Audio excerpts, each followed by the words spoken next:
Okay. It's Mike, the Fortean Digital Shaman, the Lord of Old. Gonna try another reading. Hopefully by the time you see this, I had already finished reading the last, or published the last reading of Journeys Out of the Body by Robert A. Monroe. And now we're going to read a book from Jacques Vallee, Passport to Magonia, From Folklore to Flying Saucers.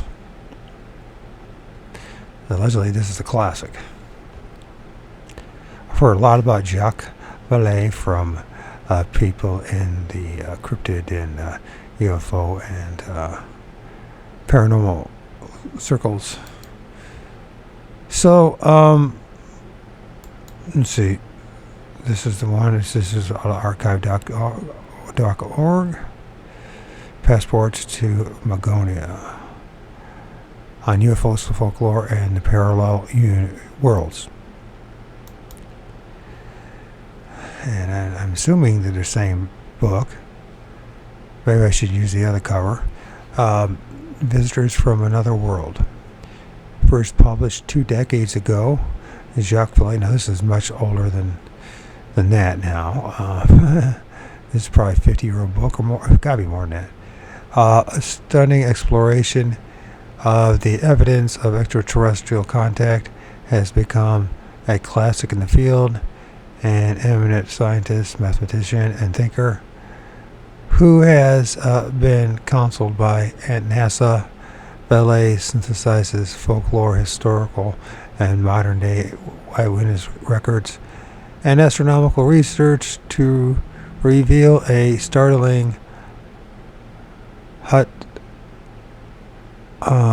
undeniable pattern of fact that throughout history and across widely diverse cultures there is an absolutely consistent tradition of visitation from another world. And it's this debate whether it's like physical, but what that world is called and how the encounters are interpreted have been influenced by the prevailing beliefs of each era and place. Yet, as Vallee masterfully demonstrates, beneath the superficial differences, there is a fundamental similarity of experience that can only lead us to a breathtaking conclusion. Passport to Magonia also contains Jacques Vallee's comprehensive catalog detailing the circumstances of 900 encounters spanning a period of 100 years. "How will you go back?" said the woman. "Nay, that I do not know, because I have heard that for those who enter fairyland there is no going back. They must go on and go further and go through it." R. MacDonald Robinson, Selected Highland Tales. From ghoulies to ghosties, long-legged beasties, leggedy beasties, and things that go bump in the night. Good Lord, deliver us. Old litany. So, from ghoulies to ghosties, from long-leggedy beasties, and things that go bump in the night. Good Lord, deliver us. Visions of a parallel world. So man, who here seems principal alone, perhaps acts second to some sphere unknown, touches some wheel, or verges to some goal. 'Tis but a part we see, and not the whole.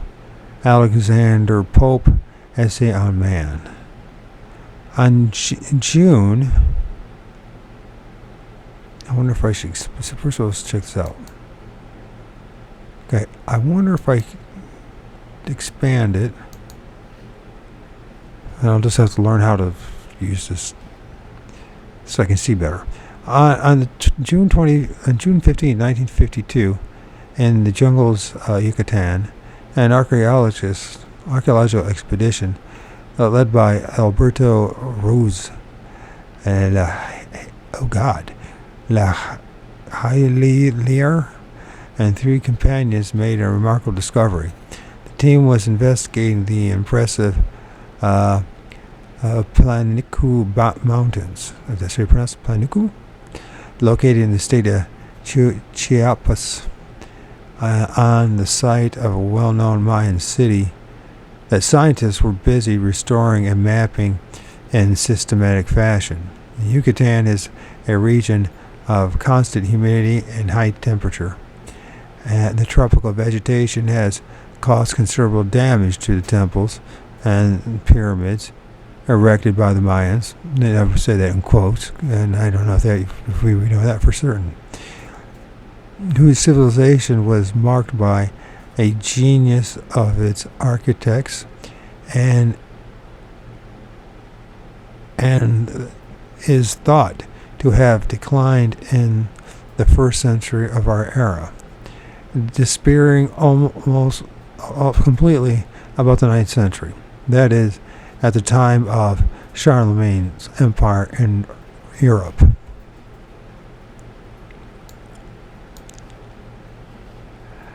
One of the most impressive constructions on the Palenque site is the Pyramid of the Inscriptions, an enormous truncated pyramid with a long stairway in front. The pyramid is of a somewhat unusual design, for on the top is a large temple. The purpose of the monument was unknown until Haluliar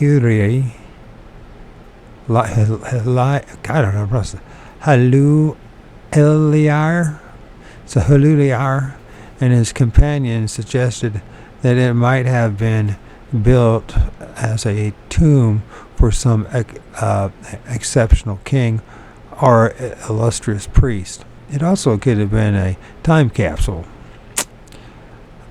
somehow to remind people in the up-and-coming cataclysm of past peoples. I just brought that in there. Led by this idea, they began to search the temple at the top of the pyramid for some passage or stairway leading directly into the monument. On June 15, 1952, they discovered a long flight of stairs going down through the enormous mass and actually underground level. The passage was built after the traditional Mayan fashion, and the inclined walls giving the enclosure a high conical shape ending with a narrow ceiling. Some Indian huts in Yucatan are still built in this way. The most efficient design in the tropical climate, since it allows hot air to rise, thereby providing a relatively comfortable temperature inside the hut. At the bottom of the temple passage stairway was a splendid crypt, and in the crypt was a sarcophagus covered with a single carved stone measuring 12 feet by 10 inches thick. The slab weighed about 6 tons. This fantastic scene depicted by the artist had not suffered. It came to light in every detail. The archaeologists are completely at a loss to interpreting its meaning. The Mayans are supposed to have vanished without having invented even the rudiments of technology. Some archaeologists doubt that they knew the wheel, and yet the design on the Placu sarcophagus appears to show a very complex and sophisticated device with a man at the controls of an intricate piece of machinery, noting that the man is depicted with his knees brought up towards his chest and his back into a complicated mechanism from which flames are seen to flow. Several people among them, Soviet science writer Alexander Kazansky, I don't know how to pronounce you guys' names, Kazantsevs? I just want to say that, Kazantsev, had speculated that the Mayans had actually been in control and contact with visitors from the superior civilization. Visitors who used spaceships. Kazantsev's interpretation is difficult to prove. However, the only object we know today closely resembling the Mayan design is a space capsule. The demigod for whom sarcophagus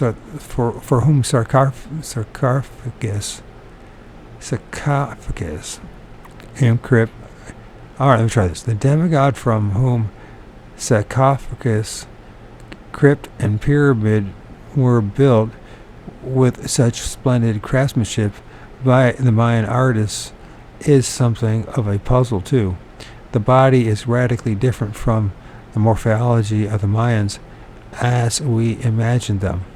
The corpse is that of a man nearly 6 feet tall and about 8 inches taller than the average Mayan. According to Pierre Horner,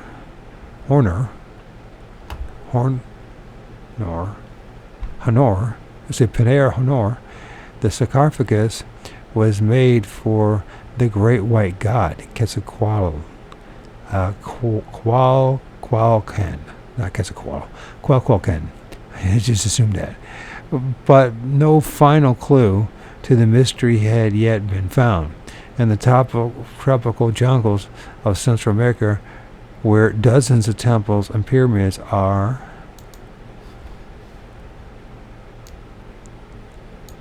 still built under the exuberant vegetation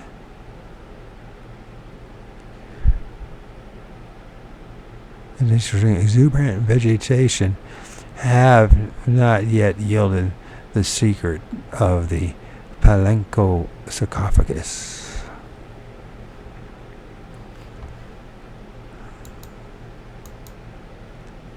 I will get back to this reading. I need to go to the bank. By the way, if Robbie Lowdown hears this, thank you so much for your donation. I wish other people do it. You're the only person that keeps consistently showing up and at the best time. The donation you gave me is going to go towards Grammarly for my writing my book, which I'm now 13,000 words into and got a long way to go. I'm now just finishing up my second encounter with a Sasquatch. In quotes, Sasquatch or Bigfoot in quotes. Okay. It's Mike. The 14 digital shaman. The Lord of Ord. I'm going to continue with my reading. I need to take a break from my writing my book. And you probably can't see that. Think about it. Yeah, so JACQUES VALLEE. Hey, look at that. JACQUES VALLEE, we'll use that one. JACQUES VALLEE passport to Magonia on UFOs, Folklore, Parallel Worlds.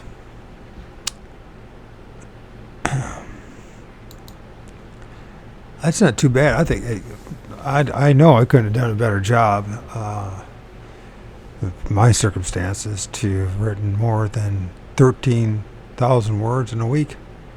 I did it. So it looks like it might take at least a month and a half just to write the book.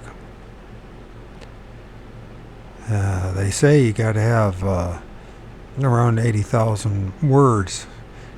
Apparently, publishers not that interested in number of pages. They want number of words. And you know, the reason why I am concerned about a publisher is so that people have access to my book. If I was 30 years younger, maybe, running around, exerting a lot of energy and resources, if I had the health, basically, to go to different conventions and all, peddling my book, I might have done it, but I don't really want to do it. I want to do my research. That's what I want to do, and I want to share my research with the rest of the world. So, I don't know. We'll see what happens. Maybe in the end, only a handful of people will ever see my book or read it, and just like they see my videos. So, and I could do the YouTube channel differently. I can make a whole bunch of short videos and try to pump up the numbers and turn it as, but it's about the research, so I don't know. Can't do everything. You gotta make your conscious decisions in what direction you want to go. So part of the research is reading books. So Jacques Vallee's book, Passport to Magonia, is supposed to be a classic. This book is 394 pages, give or take, basically 400 pages. So it's going to take a while to read, and take at least a week or two to do this. Let's get into it. The Age of the Gods. In the literature of religion, that flying objects from celestial countries are most commonly encountered, along with descriptions of the organization, nature, and philosophy of the occupants. Indeed, several writers have consistently pointed out that the fundamental text of every religion refers to the contact of the human community with a superior race of beings from the sky. This terminology is used in particular in the Bible, where it is said, "They came from a far country, from the ends of heaven, even the Lord and the weapons of his indignation to destroy the whole land." And it makes one think about cataclysm and the electromagnetic nature of this world. So, and also, it's questionable that they're really talking about aliens. Maybe there's interdimensional or interterrestrial beings that pop in and out of our awareness. They've always been around us regardless. Maybe there really is a soul trap matrix that we live in, right? That they feast upon us and our emotions. Somehow we're trapped here. The visitors have the power to fly through the air using luminous craft, sometimes called celestial chariots. With these manifestations are associated impressive physical and meteorological displays, which the primitive authors call whirlwind, pillars of fire, etc. Yeah. The occupants of these craft, to whom popular imagery will later ascribe wings and luminosity, are similar to man and communicate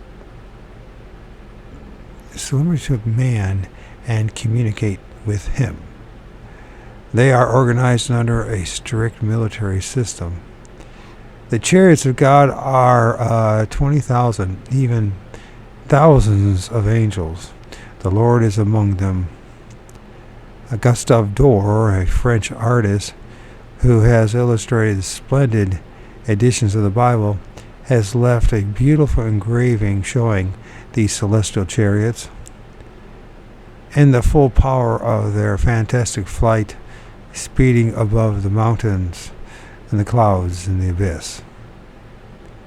A period of the early history of Japan ending about 3000 BC has received the name Jomon era. During that period, an important artistic activity was the making of earthen statues. At first, these statues were very simple, small in size,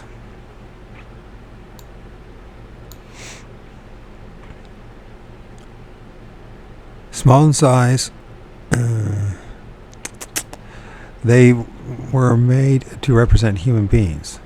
But in the middle of the period, the artisans started to make larger statues showing standard features of a drastically different design. Large chests, arch-shaped legs,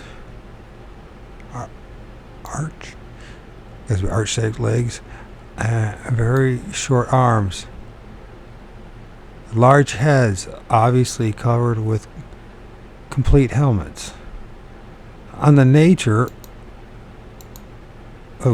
get back there.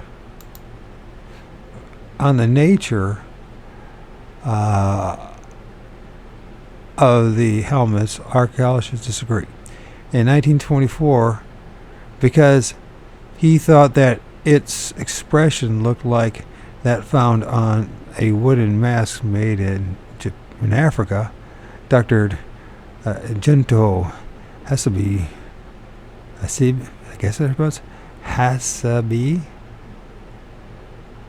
proposed that the headgear was in reality a mourning mask used at burials. In the Tohoku area of northern Japan, however, some of the most elaborate statues of this kind show something like a pair of sunglasses, huge eyes with an insect-like horizontal slit, a truly remarkable design. Supposedly, the statues of the latter part of the Jomo era were first made with earth, then copied on rock or soft stone. Those found in Kumochai and Nabu province are carved in rock and show helmets. One of them in Jomo Dogu, dated 4300 BC and excavated at the Ad-Madaki ruins in Iwak Prefecture, shows details of the front part of the helmet, with a round opening at the base of the nose below what appears to be a large perforated plate.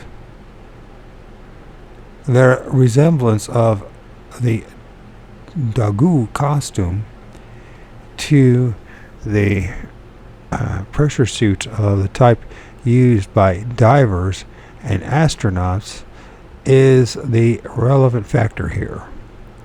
It has led some students of the Jomo era to speculate that the statues might indicate the distant memory of visitors from space.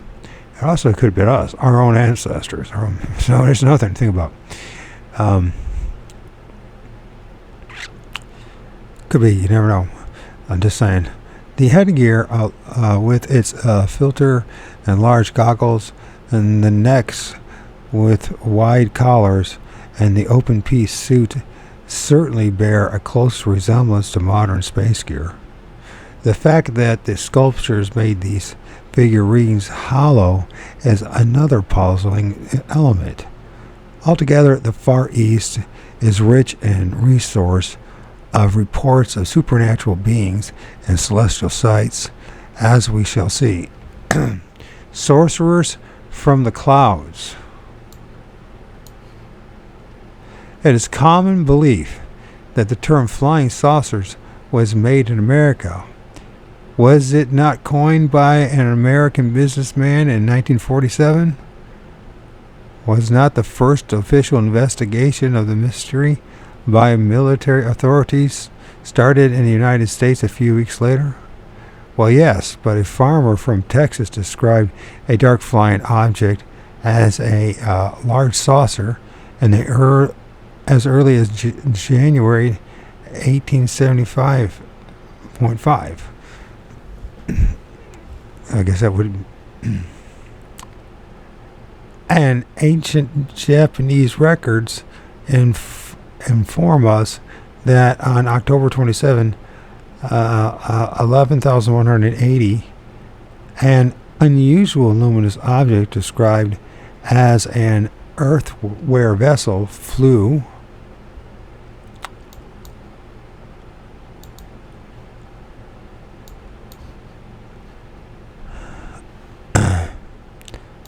just make sure we get this right. Flew from a mountain in the Kaiai province. Kaiai. Beyond the northeast mountain of Fukuhara at midnight. After a while, the object changed its course and was lost to sight at the southern horizon, leaving a luminous trail. In view of the time which has elapsed since the sighting, as U.S. Air Force investigators like to say, it would be difficult to obtain additional data today. It is interesting, however, to find medieval Japanese chronicler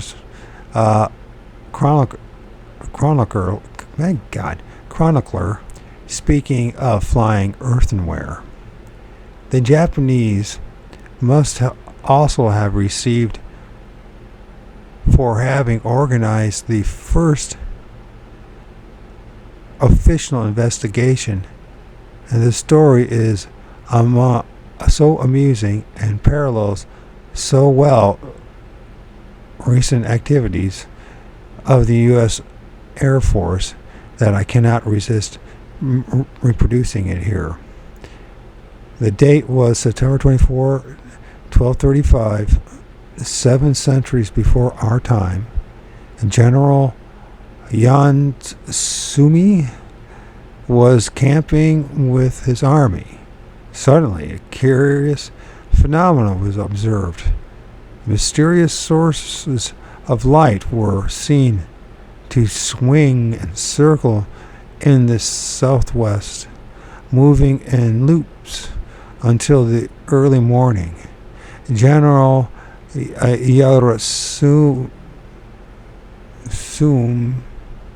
Sumik, I think this is C,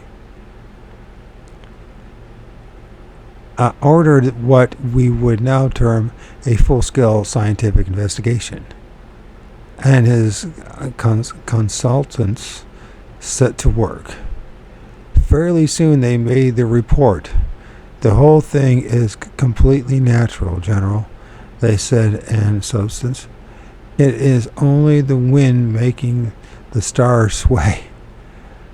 My source of information for this report, Yusuke J. Matsumura of Yokohama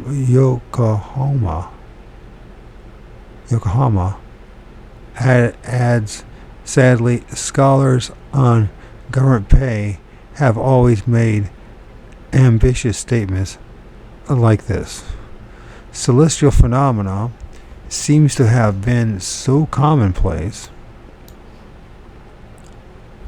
in Japan's skies during the Middle Ages that they influenced human events in a direct way. Panic, riots, and disruptive social movements were often linked to celestial apparitions.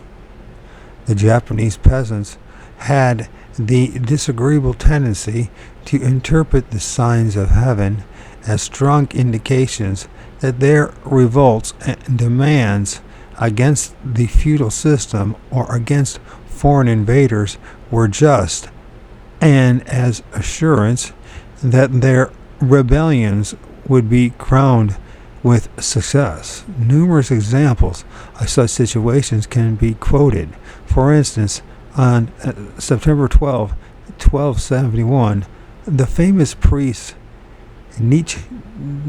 Nichiren was about to be beheaded at Tatsunokuchi, Kamakura, when there appeared in the sky an object like a full moon, shiny and bright. Needless to say, the officials panicked and the execution was not carried out. On August 3rd, 989, during a period of great social unrest, 3 round objects of unusual brilliance were observed. Later, they joined together. In 1361, a flying object described as being shaped like a drum, about 20 feet in diameter, emerged from the inland sea off western Japan.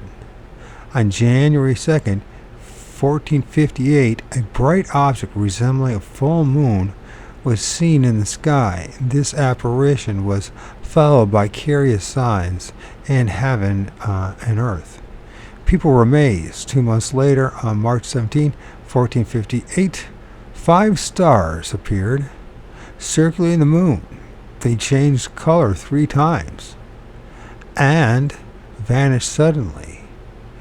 The rulers were utterly distressed and believed that the sign announced a great disturbance throughout the land. All the people in Kyoto were expecting disasters to follow, and the emperor himself was very upset. 10 years later, on March 8, 1468, a dark object which made a sound like a wheel flew from Mount Kasuga toward the west at midnight. The combination of the sound and the darkness of the flying object is difficult to explain in natural terms. On January 3rd, 1569, in the evening, a flaming star appeared in the sky. It was regarded as an omen of serious changes, announcing the fall of the Chu dynasty. Such phenomena continued during the 17th and 18th centuries. For instance, in May of 1606, fireballs were continuously reported over Kyoto, and on one night, a whirling ball of fire resembling a red wheel hovered near the Naijo castle and was observed by many of the samurai. The next morning, the city was filled with rumors, and the people muttered, "This must be a portent." One noon in September 1702, the sun took on a bloody color several days in succession, and cotton-like threads fell down, and apparently falling from the sun itself. Phenomenon reminiscent of the 1917 observation in Fatima, Portugal.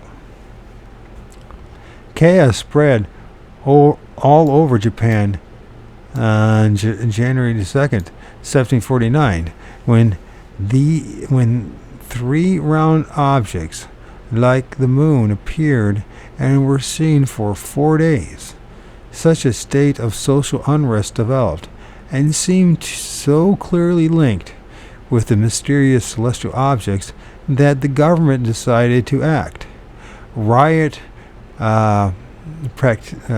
participants were executed, but confusion became total when people observed 3 moons align in the sky and several days later 2 suns. Undoubtedly, the Japanese experienced natural phenomena similar to mirages and incorrectly interpreted them in the context of social rebellion. Wink, wink, wink, wink. From this distance, however, it is impossible to separate the reliable observations from the emotional interpretation. What matters here is the link between certain unusual phenomena observed or imagined and the alteration of the witness's behavior.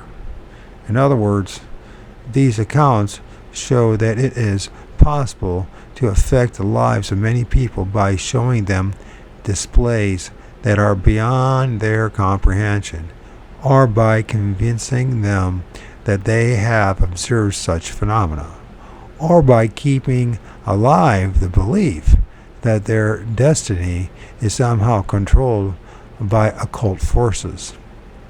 A brief examination of legendary elements of Western Europe in the Middle Ages will show that a similar rumor about strange flying objects and supernatural manifestations was spreading there too. Indeed, Pierre Bastua, I don't know how to pronounce it, Pierre Bastua, and as 1575 remarked, "The face of heaven has been so often disfigured by bearded hairy comets, torches, flames, columns, spears, shields, dragons, duplicate moons, suns, and other similar things, that if one wanted to tell in an ordinarily fashion those that have happened since the birth of Jesus Christ only, the inquire about the causes of their origin, the lifetime of a single man would not be enough." According to the 1594 edition of the same book, this is what happened a few miles from Tübingen, Germany, on December 5th, 1577 at 7 a.m. About the sun, many dark clouds appeared, such as we are wont to see during great storms, and soon afterward have come from the sun other clouds, all fiery and bloody, and others yellow as saffron.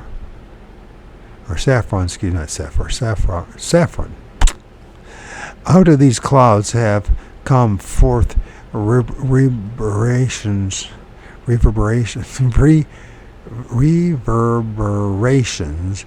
resembling large, tall, and wide hats. The earth showed itself yellow and bloody, and seemed to be covered with hats, tall and wide, which appeared in various clouds, such as red, blue, green, and most of them black.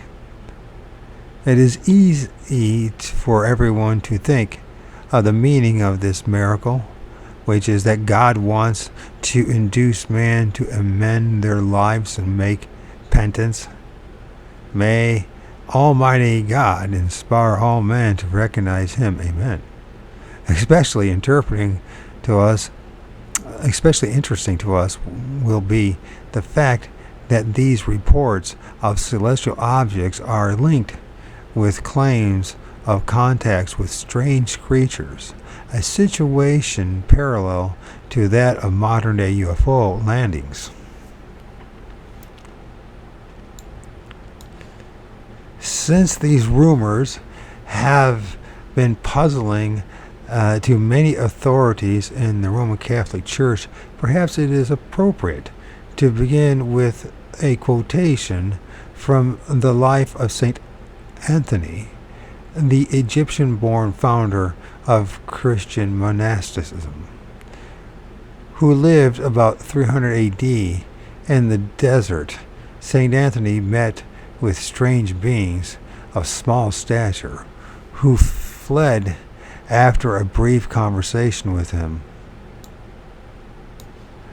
Before long, in a small rocky valley shut in on all sides, he sees a mannequin with hooded snout. A mannequin with hooded snout, horned forehead, and extremities like goat's feet. When he saw this, Anthony, like a good soldier, seized the shield of faith and the helmet of hope. The creature none the less began to offer him the fruit of the palm tree to support him on his journey, as it were pledges of peace. Anthony perceived this, stopped, and asked who he was. The answer he received from him was this: "I am a mortal being and one of the inhabitants of the desert, whom the Gentiles deluded by various forms of error worship under the name of fauns, satyrs, and incubi. I am sent to represent my tribe. We pray you in our behalf to entreat the favor of your Lord and ours, who we have learnt came once to save the world, and whose sound has gone forth into all the earth." As he uttered such words as these, the aged travelers checked streams of tears, the marks of his deep feeling, which he shed in the fullness of his joy. He rejoiced over the glory of Christ and the destruction of Satan, and the marveling all the while that he could understand the satyr's language, and striking the ground with his stay, he said, "Woe to thee, Alexandria, who instead of God worships monsters. Woe to thee, harlot city, into which have flowed together the demons of the whole earth. What will you say now, beast? Speak of Christ. You instead of God worship monsters." He had not finished speaking when, as if on wings, the wild creature fled away. Let no one scruple to believe this incident. Its truth is supported by what took place when Constantine was on the throne, a matter of which the whole world was witnessed.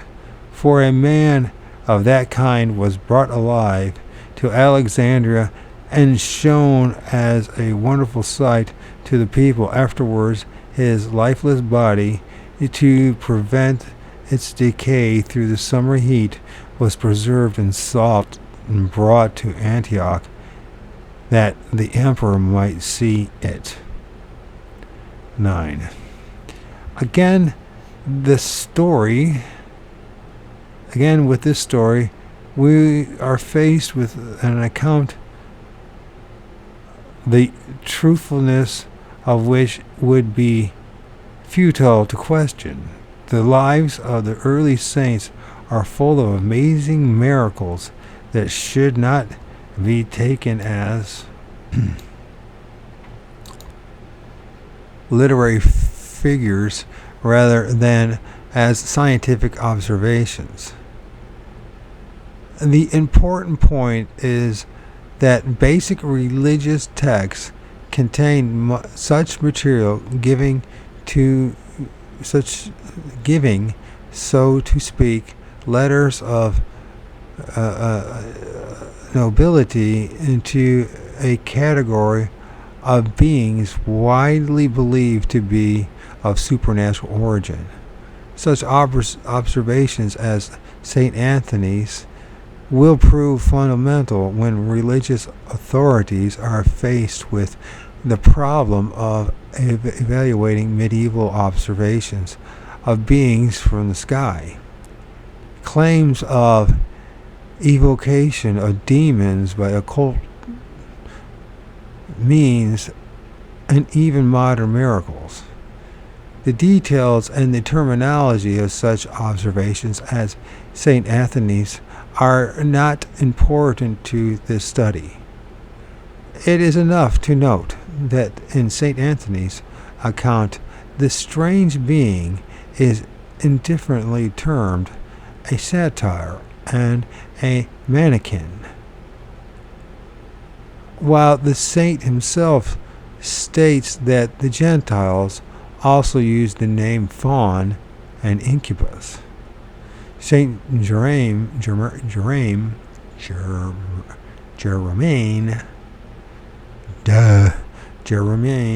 speaks of a man of this kind. Throughout our study of these legends, we shall find the same confusion. In the above account, however, it is at least clear to St. Anthony that the creature is neither an angel nor a demon. If it had been, he would have recognized it immediately. In the 20th century Old Indian book of primitive astronomy, Surya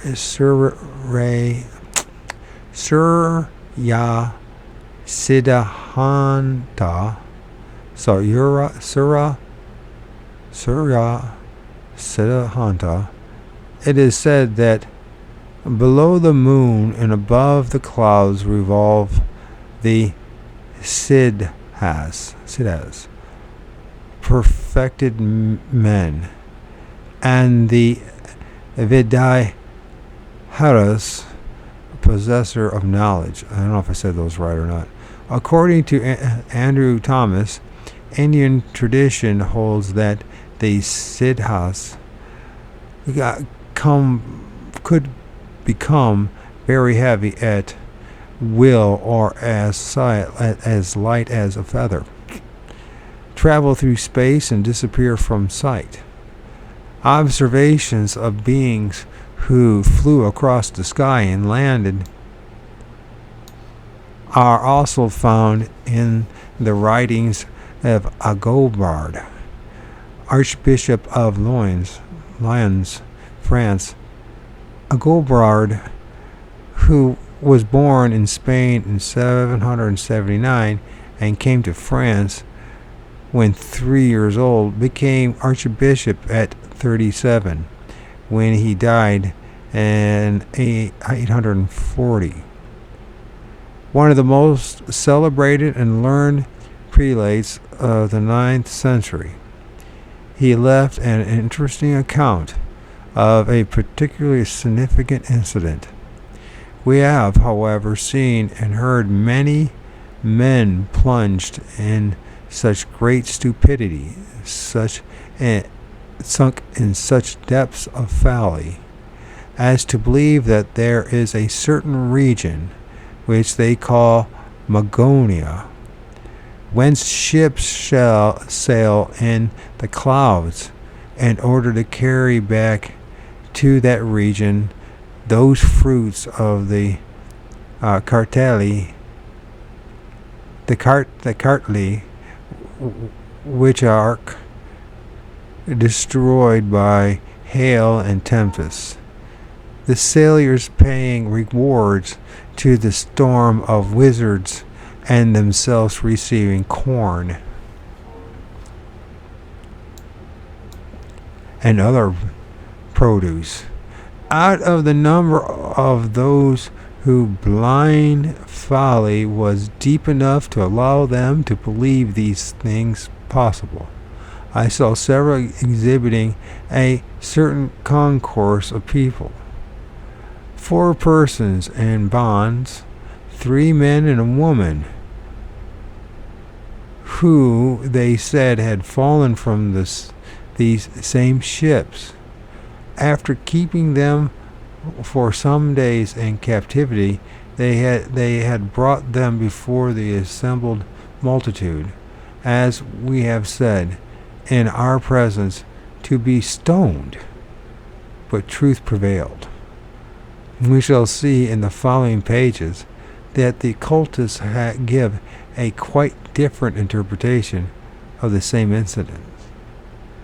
The 7 visitors of Fasicus Cardan. Fasicus. Why did I get that? Fasicus Cardan.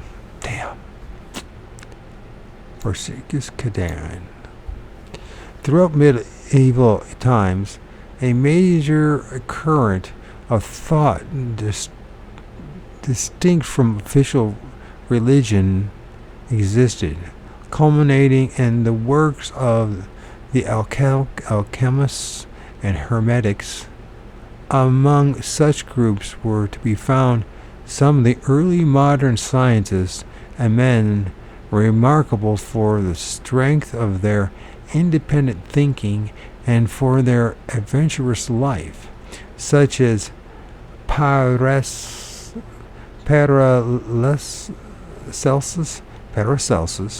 that's what it is, such as Paracelsus, the nature of the beings who mysteriously appeared, dressed in shiny garments or covered with dark hair, and with whom communication was so hard to establish, intrigued these men intensely. These were at first to relate these strange beings to the creatures described in the Bible and in the writings of the early Kabbalists. According to the biblical writers, the heavenly hierarchy includes beings of humans from form called cherubim, a name that in Hebrew means full of knowledge. Ezekiel described them in the following terms: their appearance was like burning coals of fire, and like appearance of lamps. It went up and down among the living creatures. The fire was bright, and out of the fire went forth lightning. Are the mysterious creatures who fly through the sky and land in the cloud ships, Agobard's authority notwithstanding of the same race as the angels? Asked the old philosophers. No, because they are mortals. The Hebrews used to call these beings, who are between angels and men, Sadaim.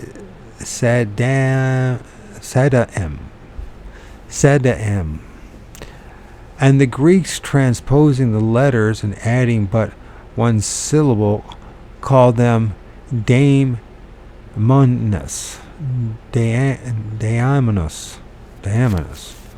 Among the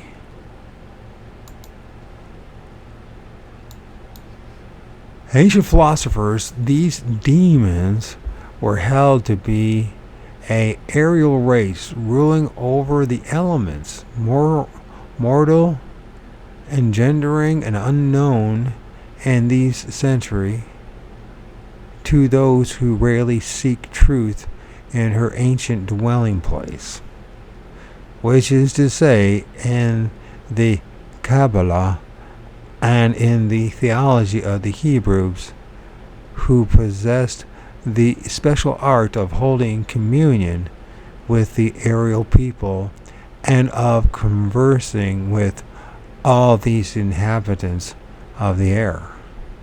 Plutarch even had a complete theory on the natures of these beings. He thinks it absurd that there should be no means between two extremes of an immortal and a mortal being, that there cannot be in nature so vast a flaw without some intermediate kind of life partaking of them both. As therefore we find in the intercourse between the soul and the body to be made by the animal spirits, so between divinity and humanity there is this species of daemons. It is not surprising then to find that the philosophers disagreed with Agarbard, I don't even know if I'm saying that name right, on the nature of these three men and the women who were captured by the mob in Lyons. In vain does a philosopher bring to light the falsity of the chimeras people have fabricated and present manifest proofs to the contrary, no matter what his experience, nor how sound his argument and reasoning. Let but a man with a doctor's hood come along and write them down as false. Experience demonstrations count for naught, and it is henceforward beyond the power of truth to reestablish her empire. People would rather believe in the doctor's hood than in their own eyes. It's so interesting. He says the doctor's hood and the things I film in the trees of individuals wearing hoods, hooded capes and gowns or hoodies. I'm telling you the truth. Oh my God. There has been in your native France a memorable proof of this popular mania.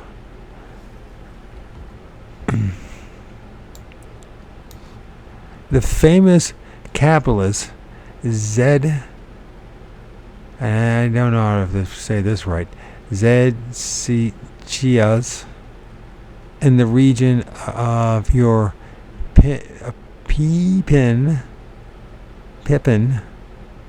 took it into his head to convince the world that the elements are inhabited by those peoples whose nature I have just described to you, the expedient of which he bethought himself was to advise the sylphs to show themselves. So I guess it'd be like sylphs. That's what the sylphs. Sylphs. To advise the sylphs to show themselves in the air to everybody. They did so spontaneously. Lyses, Chinese, Lyses beings were seen in the air in human form. So Lyses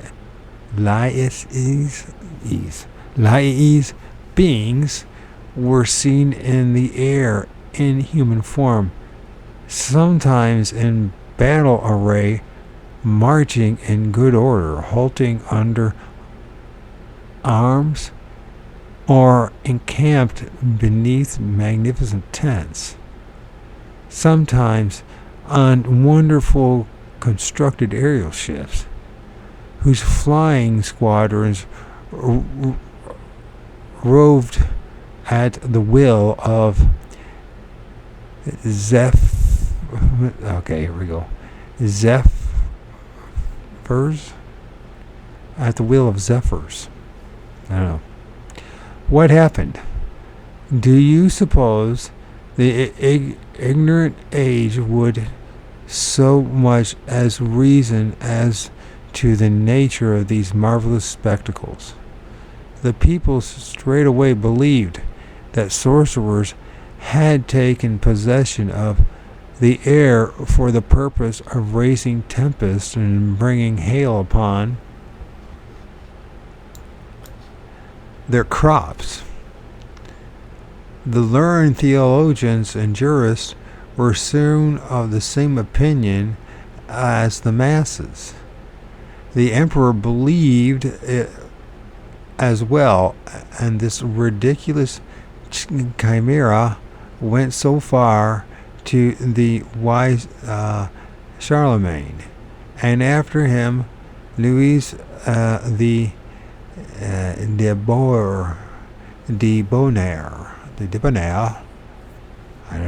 Debonair, imposed grievous penalties upon all the supposed tyrants of the air. You may see an account of this in the first chapter of the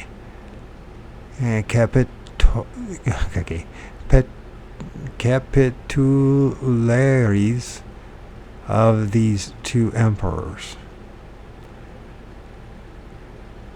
The sylphs, seeing the populace, the penitents, and even the crowned heads, thus alarmed against them, determined to dissipate the bad opinion people had of their innocent fleet by carrying off men from every locality and showing them their beautiful women, their republic, and their manner of government, and then setting them down again on earth in diverse parts of the world.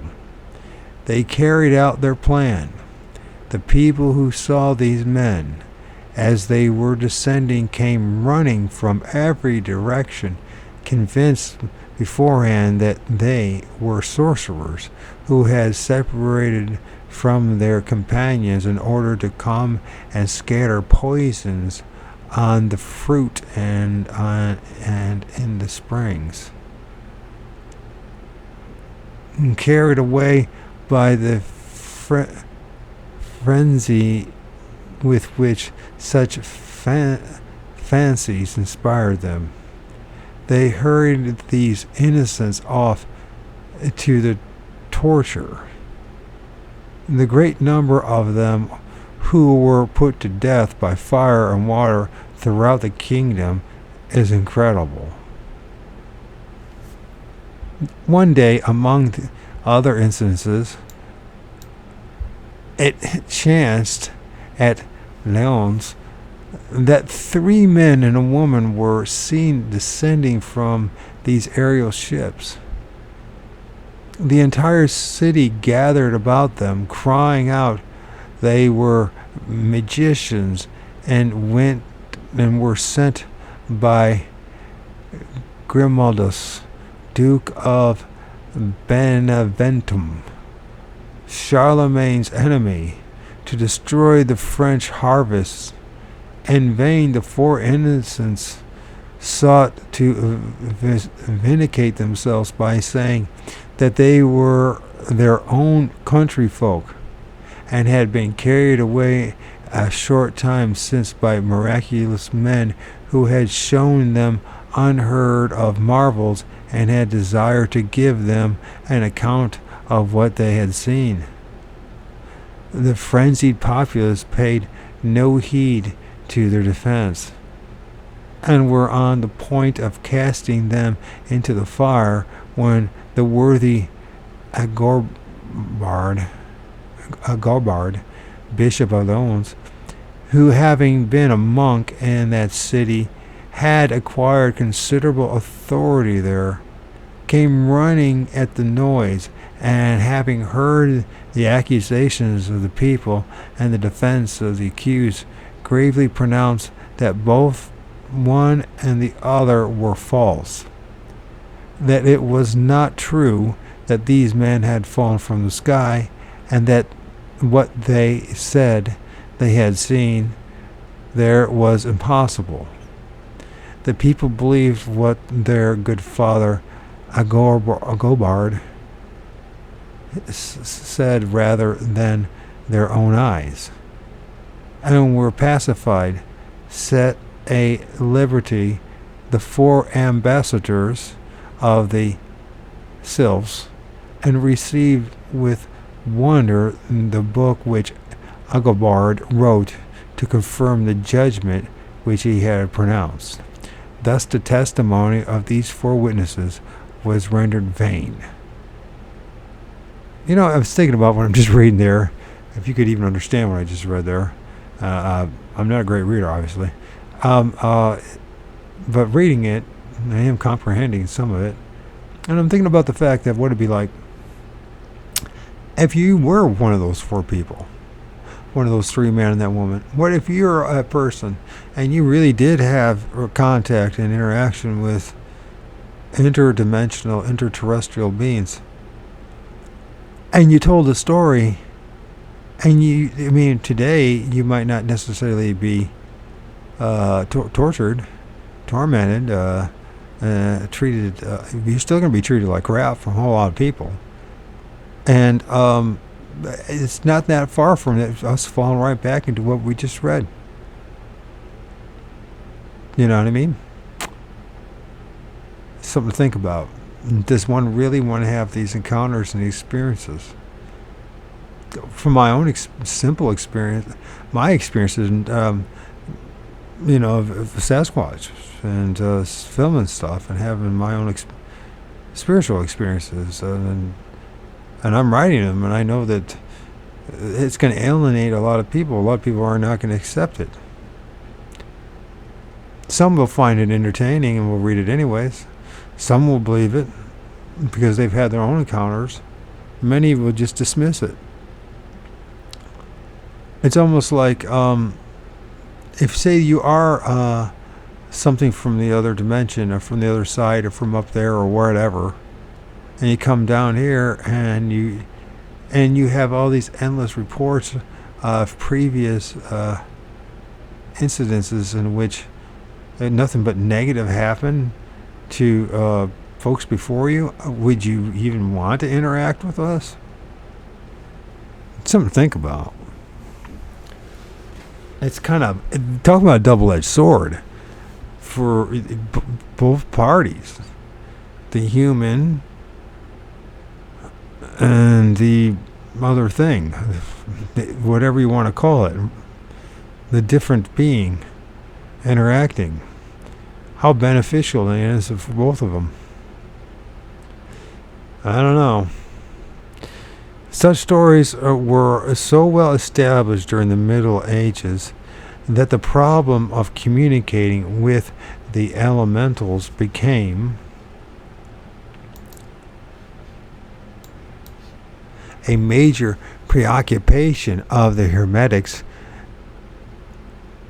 and an important part of their philosophy.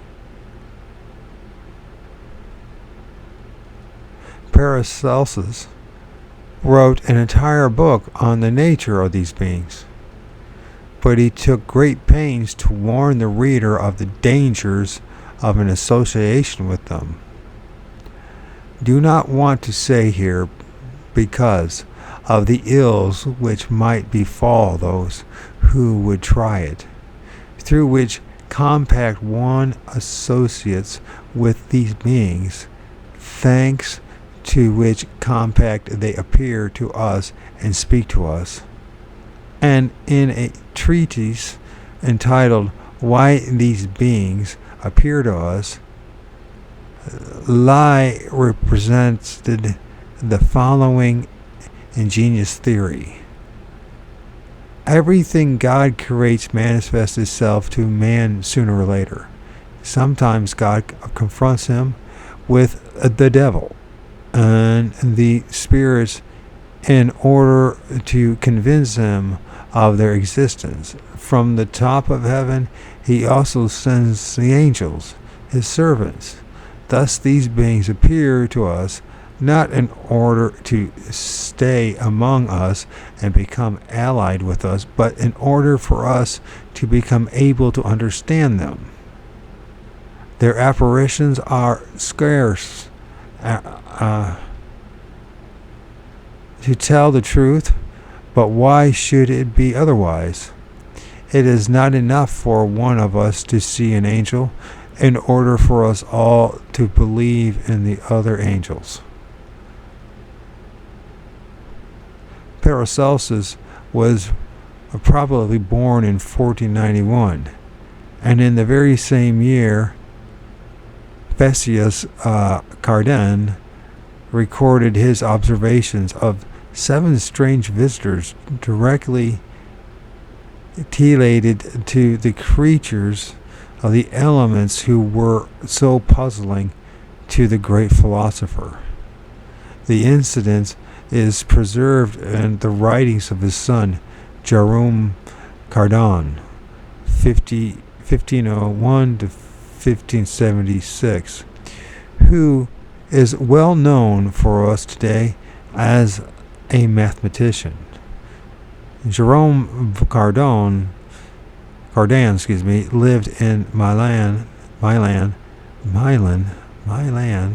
and was not only a mathematician but also an occultist and a physician. In his book De Substantialite, Cardan explains that he had often heard his father tell the particular story and finally searched for his record of the event, which reads as follows. August 13, 1491, when I had completed the customary rites and about the 20th hour of the day, 7 men duly appeared to me clothed in silken garments resembling Greek togas, and wearing, as it were, shiny shoes. The undergarments beneath their glistening and ruddy breastplates seemed to be wrought of crimson and were of extraordinary glory and beauty. Nevertheless, all were not dressed in this fashion, but only 2 seemed to be of nobler rank than the others. The taller of them, who was of ruddy complexion, was attended by 2 companions, and the second, who was fairer and shorter stature, by 3. Thus, in all there were 7. He left no record as to whether their heads were covered. They were about 40 years of age, but they did not appear to be above 30. What? They were 40 years of age, but they did not appear to be above 30. That did not make sense. When asked who they were, they said that they were men composed, as it were, of air, and subject to birth and death. It was true that their lives were much longer than ours, and might even reach to 300 years duration. Questioned on the immortality of our soul, they affirmed that nothing survives which is peculiar to the individual. When my father asked them why they did not reveal treasures to men if they knew where they were, they answered that it was forbidden by a peculiar law under the heaviest penalties for anyone to communicate this knowledge to men. They remained with my father for over 3 hours. That's a hell of a long time.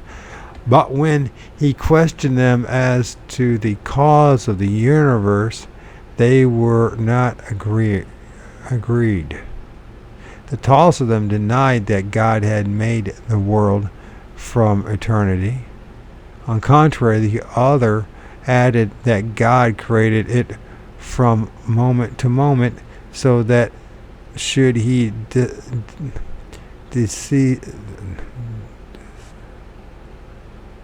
desist for an instant, the world would perish. Be this fact or fable, sound it stands.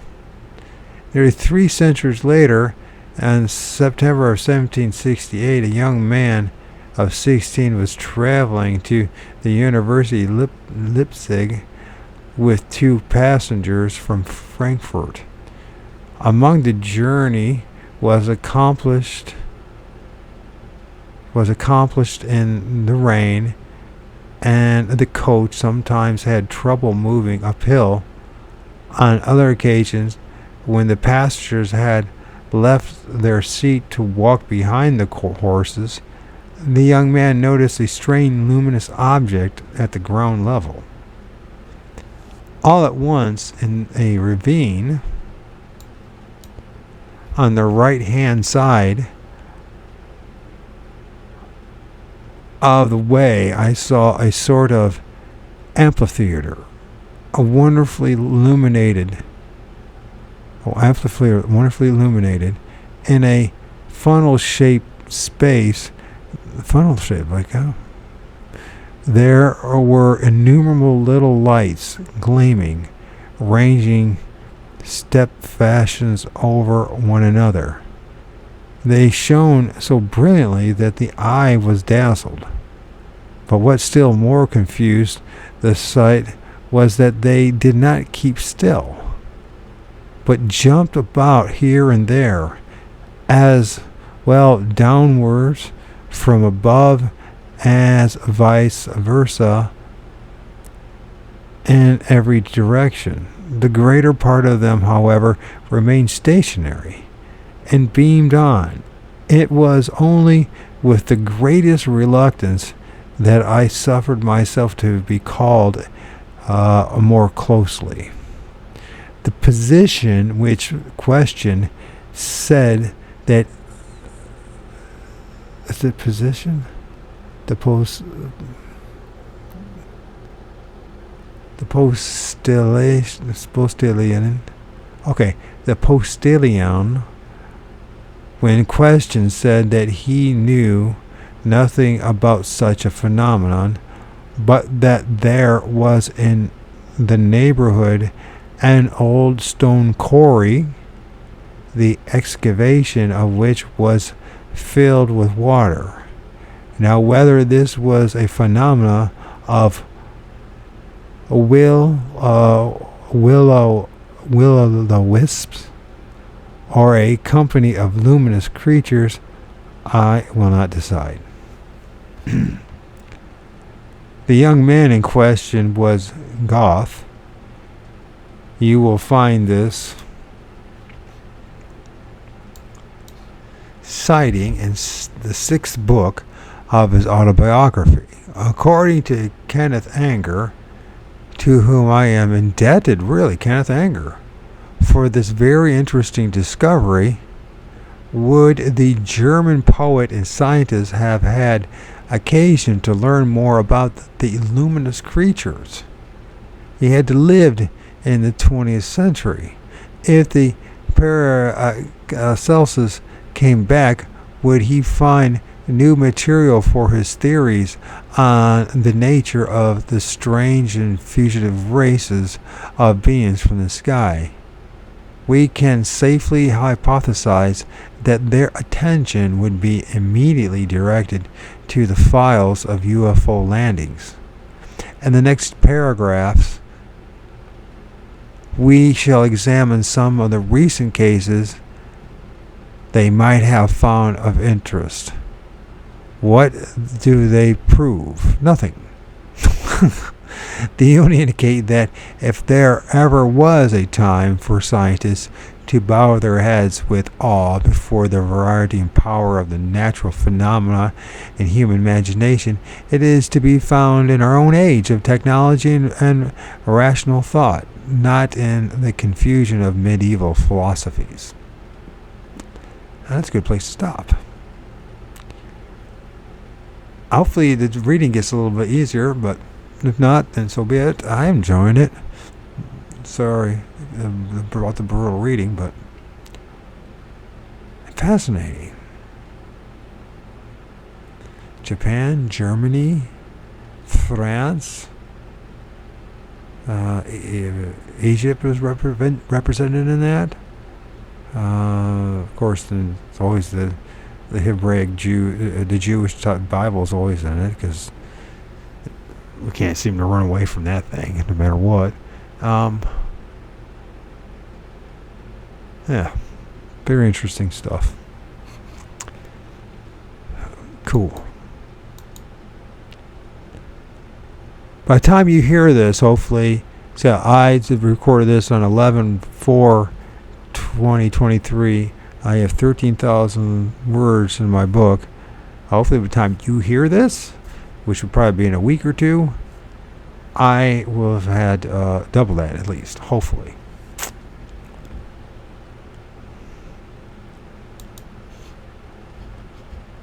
You're going to try, go all the way. Otherwise, don't even start. If you're going to try, go all the way. This could mean losing girlfriends, wives, relatives, jobs, and maybe your mind.